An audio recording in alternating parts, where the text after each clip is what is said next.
ಕಲಾವಿದರಾಗಿ, ಆನಂತರ ಅವರೊಬ್ಬರು ಹೋರಾಟಗಾರರಾಗಿ, ಅನಂತರ ಅವರು ಒಳ್ಳೆಯ ವಾಗ್ಮಿಯಾಗಿ, ಶಾಸಕರಾಗಿ, ಮಾನವತಾವಾದಿಯಾಗಿ, ಸಮಾಜದ ಕನಸುಗಾರರಾಗಿ, ಹೀಗೆ ಪುಟ್ಟಣ್ಣಯ್ಯ ಬೇರೆ ಬೇರೆ ಆಯಾಮಗಳಲ್ಲಿ ನಮಗೆ ಗೋಚರಿಸ್ತಾ ಹೋಗ್ತಾರೆ.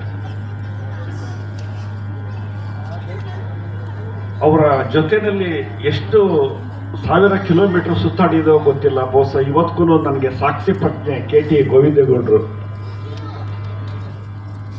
ನನ್ನ 2 ವೈಯಕ್ತಿಕ ಘಟನೆಗಳನ್ನು ಈ ಸಂದರ್ಭದಲ್ಲಿ ಹಂಚಿಕೊಳ್ಳಕ್ಕೆ ಇಷ್ಟಪಡ್ತೀನಿ. 89ರಲ್ಲಿ ನನ್ನೊಂದು ಕವನ ಸಂಕಲನ ಬಂತು, ಏನು ಮಾಡುತ್ತೀಯ ರೈತ ಅಂತ. ಅದೇನೋ ನನಗೆ ಪುಟ್ಟಣ್ಣಯ್ಯರ ಕೈಲಿ ಅದಕ್ಕೆ ಮುನ್ನುಡಿ ಬರೆಸಬೇಕು ಅನ್ನೋ ಹುಚ್ಚು. ಆ ಕವಿತೆಗಳ ಫೈಲನ್ನು ತಗೊಂಡು ಅವ್ರ ಮನೆಗೆ ಹೋದೆ. ಇನ್ನೂ ಅವ್ರು ಹೊಸ ಮನೆ ಕಟ್ಟಿರಲಿಲ್ಲ, ಹಳೆ ಮನೆಯಲ್ಲೇ ಇದ್ರು. ಏನ್ರಿ ಅಂತ ಅಂದ್ರು. ಹಂಗಿಂಗೆ ಈ ಕವಿತೆಗಳನ್ನ ಓದ್ಬಿಟ್ಟು ನಿಮ್ಮ ಅಭಿಪ್ರಾಯ ಬರ್ಕೊಡಿ ಸರ್. ರೇ ಅವೆಲ್ಲ ನನಗೆ ಗೊತ್ತಿಲ್ಲ ರೀ, ಕವಿತೆ ಓದಕ್ಕಾಗಲ್ಲ. ಏನ್ ಬರೆಯೋದು, ನನ್ನ ಕೈಲಿ ಬರೆಯೋಕ್ಕಾಗಿಲ್ಲ. ಯಾರು ಸಾಹಿತಿಗಳು ಲೇಖಕರು ಅವ್ರ ಕೈಲಿ ಬರೀತೀರಿ. ಇಲ್ಲ ಅಣ್ಣ, ನಿಮ್ಗೆ ಏನು ಅನಿಸ್ತದೋ ಅದನ್ನ ಬರ್ಕೊಡಿ ಅಂತ. ಸರಿ ಈಸ್ಕೊಂಡ್ರು. ನಾನು ಒಂದು 15 ಸುಮಾರು 1 ತಿಂಗಳು ಬಿಟ್ಕೊಂಡು ಹೋದೆ. ಫುಲ್ ಮರ್ತ್ಬಿಟ್ಟಿದ್ರು. ಏನ ಯಾವ್ದಾ ಕಾರಣ, ಹಿಂಗೆ ಕಾರಣ, ಕವಿತೆ ಓದ್ಬಿಟ್ಟು ನಿಮ್ಮ ಅಭಿಪ್ರಾಯ ಬರೀರಿ ಅಂತಂದ್ರೆ, ಹೌದಾ ಆಯ್ತು ಬರೆಯೋಣ. ಸುಮಾರು ಒಂದು 6 ತಿಂಗಳು ಸತಾಯಿಸಿದ್ರು. ಒಂದು 45 ಸಲನೇ ಹೋಗಿದ್ದೀನಿ ನಾನು.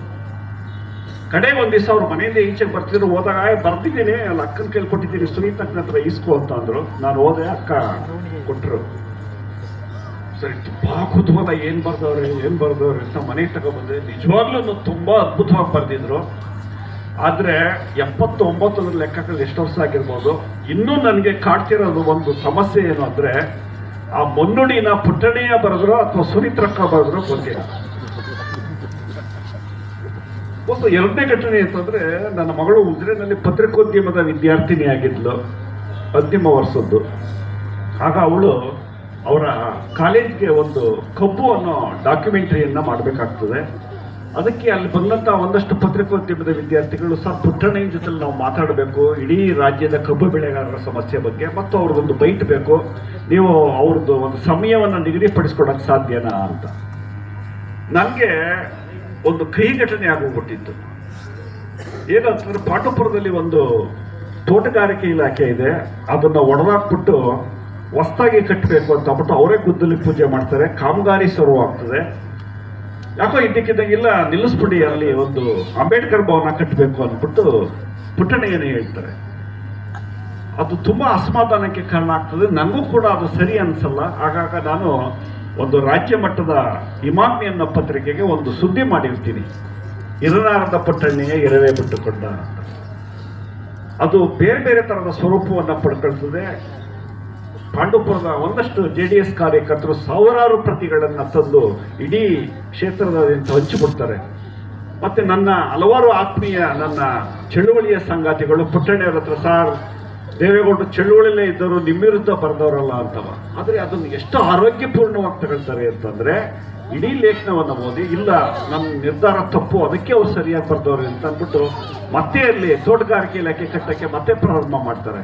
ಅದರ ಒಂದು ಗುಂಗಿನಲ್ಲಿ ನಾನಿದ್ದಾಗ ನನ್ನ ಮಗಳಿಗೆ ಪುಟ್ಟಣ್ಣಯ್ಯಕ್ಕೆ ಭೇಟಿ ಮಾಡಿಸೋದೋ ಇಲ್ವೋ ಅಂತ ಕೊರಗ್ನಲ್ಲಿದ್ದೆ ನಾನು. ಅದನ್ನು ಧೈರ್ಯ ಮಾಡಿ ಫೋನ್ ಮಾಡಿದೆ ನಾನು, ಅಣ್ಣ ಹಿಂಗೆ ನನ್ನ ಮಗಳು ನಿಮ್ಮ ಜೊತೆ ಮಾತಾಡ್ಬೇಕಂತೆ ಒಂದಷ್ಟು ಸಮಯ. ಹೌದಾ, ಒಂದು ಅರ್ಧ ಗಂಟೆ ಬಿಟ್ಕೊಂಡು ನಾನೇ ಫೋನ್ ಮಾಡ್ತೀನಿ ನಿನಗೆ ಹೇಳಿದ್ರು. ನನಗೆ ಗೊತ್ತು ಮೋಸ ಸಿಗಲ್ವೇನೋ ಅಂತ ಅಂದ್ಬಿಟ್ಟು.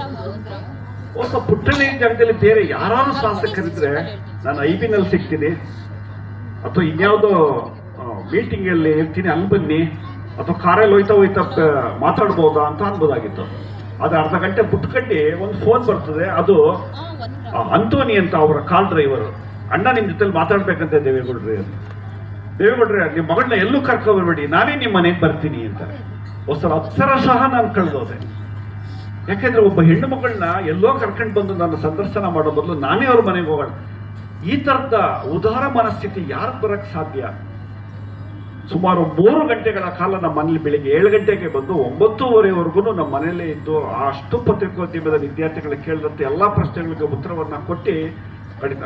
ಅವಾಗ ಏನಾಗ್ತದೆ ಅಂತಂದ್ರೆ ಕ್ಯಾಪ್ನಳ್ಳಿಗೆ ಪುಟ್ಟಣಿಯನ್ನು ನೋಡಕ್ ಬರ್ತಿದ್ದಂಥ ಕ್ಷೇತ್ರದ ಜನ ಅರುಣಲ್ ಅವ್ರು ಏನ್ಕೊಂಡು ನಮ್ಮವ್ರ ಮನೆ ಹತ್ರ ಬರಕ್ ಶುರು ಮಾಡ್ಬಿಡ್ತಾರೆ, ಗಲಭೆಗಳೆಲ್ಲ ಆಗ್ತದೆ ಅಂತ ಅಂದ್ಬಿಟ್ಟು ಅಷ್ಟಕ್ಕೆ ಎದ್ದು ಹೊರಟೋಗ್ತಾರೆ. ಈ ಎರಡು ಘಟನೆಗಳು ನನ್ನನ್ನ ಪುಟ್ಟಣಿಯರ ಬಗ್ಗೆ ಅಗಾಧವಾಗಿ ಕಾಡುವಂಥದ್ದು ಈ ಕ್ಷಣಕ್ಕೂ ನನಗೆ ನೆನಪಾಗಿ ಉಳಿದಿರುವಂಥದ್ದು.